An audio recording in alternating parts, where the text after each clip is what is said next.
السلام علیکم ورحمۃ اللہ وبرکاتہ۔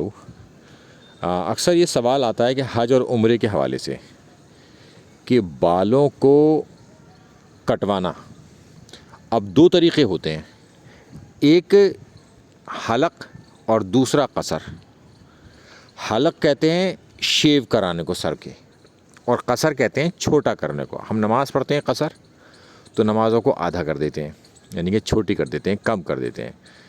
تو قصر کرانے کے حوالے سے جب قصر کرائیں گے تو یہ یاد رکھیے گا کہ وہ ایک جیسے بال ہونے چاہیے سارے سر کے،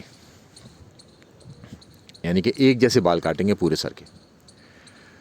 تو اس میں اب میں آپ کو ایک پوائنٹ بتا دیتا ہوں یہاں سے کہ اللہ کے رسول صلی اللہ علیہ وسلم نے بالوں کو حلق یعنی کہ شیو کرانے والوں کے حوالے سے فرمایا ہے کہ یا اللہ ان کی مغفرت فرما دے، حلق کرنے والوں کی۔ تو صحابہ نے بار بار یہ سوال پوچھا اللہ کے رسول صلی اللہ علیہ وسلم سے کہ قصر کروانے والوں کو، کیونکہ سر کا منڈوانا آج بھی اور پہلے بھی جو ہے وہ اتنا اچھا نہیں سمجھا جاتا تھا، تو لوگ جو ہے قصر کروایا کرتے تھے، یعنی کہ بال ایک سے کٹوایا کرتے تھے پورے سر کے چھوٹے۔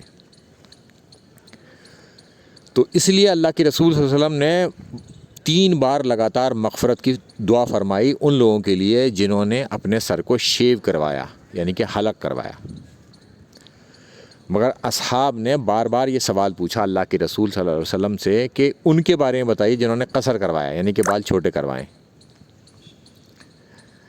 تو پھر اللہ کے رسول صلی اللہ علیہ وسلم نے فرمایا کہ ان کی حوالے سے جنہوں نے قصر کروایا تھا، یعنی کہ بال چھوٹے کروائے تھے، ان کے حوالے سے بھی پھر اللہ کے رسول صلی اللہ علیہ وسلم نے یہی مغفرت کی دعا کری۔ تو اس سے یہ معلوم ہوا کہ یہ رزلٹ نکالا جا رہا ہے کہ افضل وہی لوگ ہیں جنہوں نے حلق کروایا، یعنی کہ سر کو شیو کروایا، اور اس کے بعد میں نمبر آئے گا ان کا جنہوں نے قصر کرایا، یعنی کہ بالوں کو ایک جیسا کٹوایا سر کے۔ اچھا، یہاں پر یاد رکھیے گا کہ حج اور عمرے کے بعد عورتیں بھی اپنے بال کاٹیں گی 1 پورے یا 2 پورے کے برابر۔ وہ اصل میں انگلی پر رول کر لیتے ہیں بالوں کو، تو وہ آپس میں ایک دوسرے سے ٹینچی لے کے اور اپنا اس کو کٹوا دیا جائے۔ اور یہ عمرے کا اور آپ یہ سمجھ لیجیے حج کا ایک آخری ارکان ہوگا۔ جیسے ہی آپ عمرہ پورا کریں گے، صفا مروہ کو پورا کرنے کے بعد احرام نہیں اتاریں گے، آپ پہلے حلق کروائیں گے یا قصر کروائیں گے، اس کے بعد جو ہے آپ احرام اتاریں گے، تب وہ احرام کی پابندیوں سے آپ باہر ہوں گے۔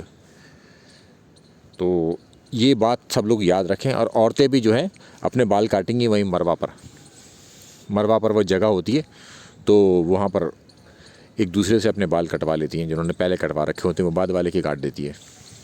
تو اپنی انگلی کے پوروں کے حساب سے وہ دیکھ لیں۔ تو یہ میں نے اس لیے آپ کو بتایا کہ لوگ جو ہے احرام کی پابندیوں سے وہ سمجھتے ہیں مروہ کے بعد وہ باہر آ گئے، مگر باہر نہیں آتے وہ جب تک بال کٹ نہ جائیں ان کے یا شیو نہ ہو جائیں تب تک وہ پابندیوں سے باہر نہیں آئیں گے۔ السلام علیکم ورحمۃ اللہ وبرکاتہ۔